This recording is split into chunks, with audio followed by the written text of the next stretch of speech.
to be real, job hunting in the UK is not for the faint-hearted. I don't even think it's about the UK. I do think job hunting anywhere in the world is not for the faint-hearted, and then it's so important that you actually know tips that will make it easy, because the process on its own can be cumbersome and tiring. I'm going to go into the nitty-gritty of major things you should consider or you should know and start looking out for if you're already on the lookout for your dream job. Don't wait till it's time to start looking for your dream job. Watch this video to the end and let's get started.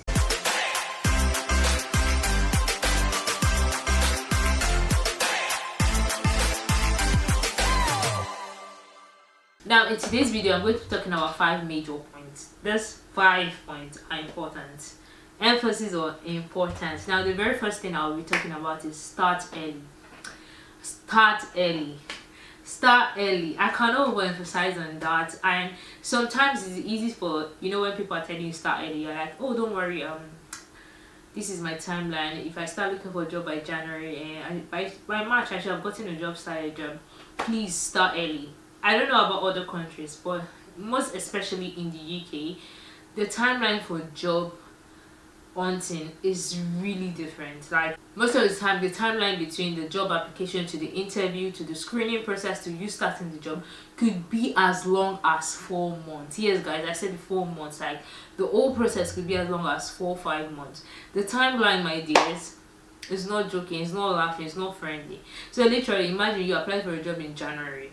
You just be surprised you get an interview invite 3 months later in March or April, and then you do the interview and then they tell you immediately you're successful, and then you have to start the screening process. You might not even start the job till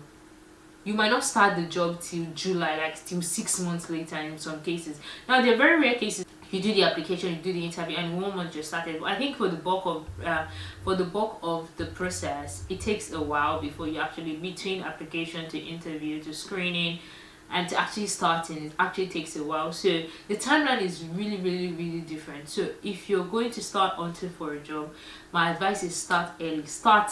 If you know you want to get a job in January, please start applying from April this year. Like give as much as 6 months gap when you want to start applying for a job. So if you're in school now, you're currently doing your masters, I know it feels overwhelming, guys. I fell into that trap. So I kept on saying, oh, I couldn't multitask. I was finding it hard because the applications were taking time and I was doing a lot of things, and I was like, oh, I can't focus on multiple things. So once I finish my project like this, I will start.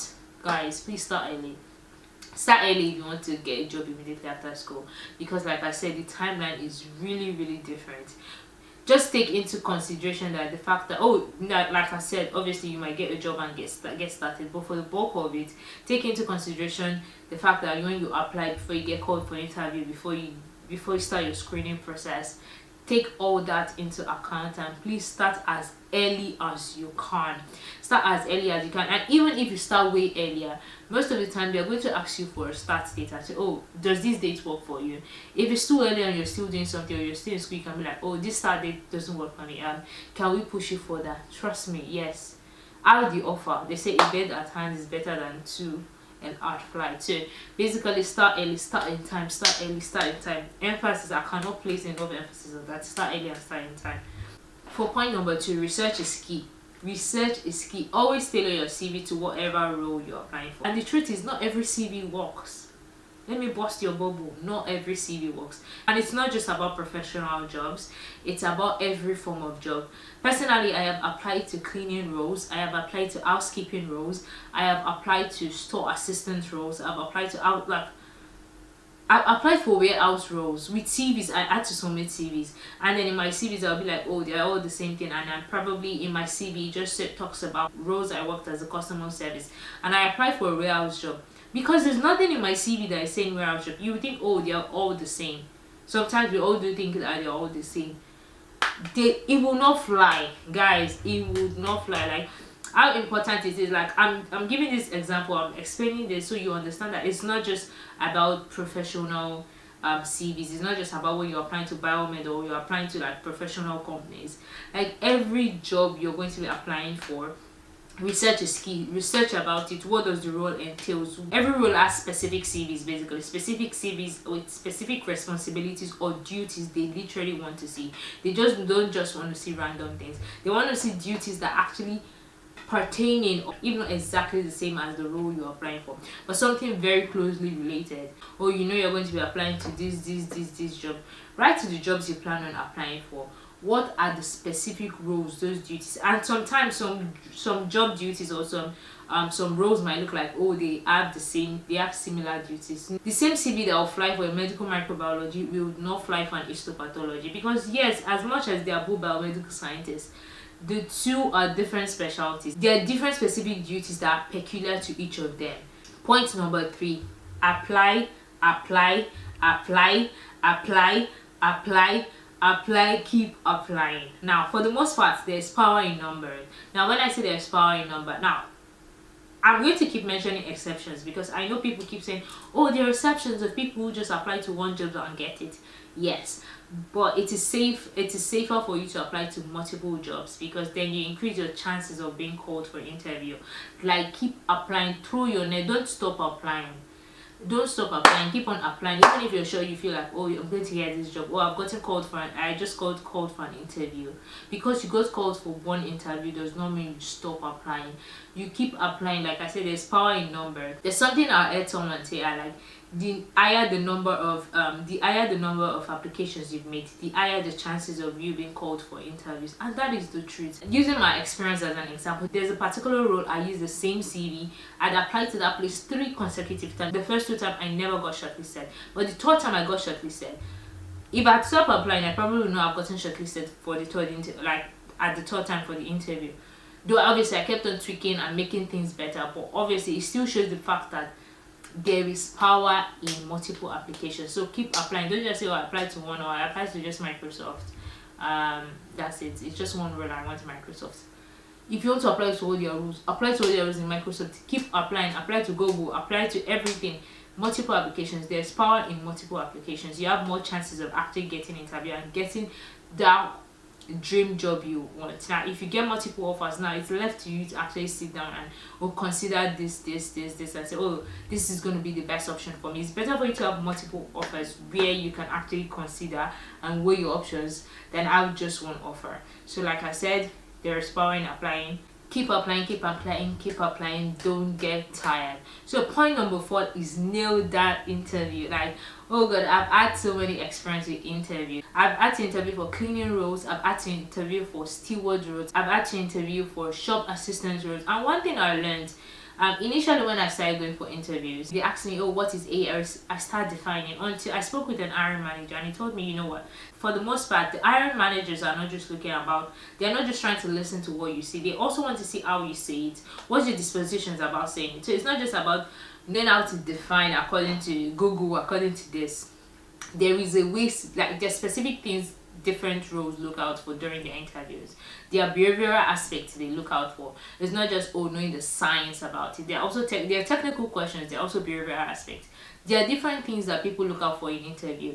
So when I mean nail the interview, I mean be intentional. Don't just say, oh, don't just learn the technical parts. Learn how to answer questions. Learn how to communicate properly, especially when you're in front of interviewers. There's been a case of somebody had a great score. In fact, she was the highest scoring candidate, but then the hiring panel loved the disposition and of another person, of how she answered. They felt, oh, she had a positive outlook, she had a jovial outlook. The other one was just, yes, this is the answer, yes, this is the answer. Now, I'm not saying that will not work in different interviews. Like I said, different interview panels. Remember, interview panels are made of people, and people have their different preference. So as much as obviously there are set things that they've set points to, it's also important how you answer, your outlook. They look out for different things. It's not just about, oh, I answered the question perfectly, A to Z, how Google will even say it. Me and Alexa, if you ask me and Alexa the question, will say the same thing. It's not just about that. They look out for certain things. So it's important that you remember that as every interview you're going to, you're trying to nail it. You're trying to be the best candidate. Like, always go to interviews with that in mind. I am trying to be the best candidate for this job. Other people too are trying. You're not the only one applying for the job, so you are also you're striving basically to be the best candidate. And for you to be the best candidate, it's not just about what you say, but also about how you say it. There's a lot of things that go into nailing an interview, and it's important that once you get that opportunity, prepare to your best. There are some you do your best and obviously it will still not work out, but like I said, try your best. Once every interview you go to, try your best and go with the mindset that I am going to nail this interview and be the best. Try to go an extra step. Always try to go an extra step so you can be the person who gets the highest points in your interview. Now this takes me to my very last point for this video. Be patient. Rejection is part of the process. Yes, you will get rejected, you will get rejection mails. There are sometimes I actually question myself. I feel like sometimes they don't go through all the applications. So rejection is part of the process. It might not be easy. At first it might be, oh, you're laughing about it. The second one you're laughing about it. Then the third one you're like, waiting. It starts getting to you. So learn to be patient in the process. You will eventually get a job. You will eventually cross this phase. Every season has an end. Like, that's one thing I want you to always remember. That was something that I kept on reminding myself. I always keep on reminding myself, especially when I'm in a season that it's really tough. I always tell myself it always has an ending place. So be patient, persevere, press. This is the place of pressing. Remember that rejection is part of the process, and be open-minded towards rejection. Don't take rejection as a beat down. Take rejection as a beat down and another reason to come up stronger. When you go for interviews and you're rejected, or you have an opportunity to ask for feedback, because trust me, those feedback help you a lot in your interview. The very first major feedback I got from an interview actually sets the pace for my remaining interviews I had subsequently, because I did ask for a feedback. That feedback set the pace for the successful interviews that I later had going on. So this is me telling you that understand that rejection is part of the process. It will make you be part of your success story. Alright, that's a wrap on it on this particular video. If you found these tips helpful, please do not forget to like this video and also subscribe, share with your friend. And also, if you have more tips that actually helped you during your job hunting season as a person, or previously, or wherever country you are, do feel free to drop it in the comment section down below. I'll be in the comment section down below looking. And remember, I am rooting for you. You will definitely get that job. See you in my next video. Bye bye.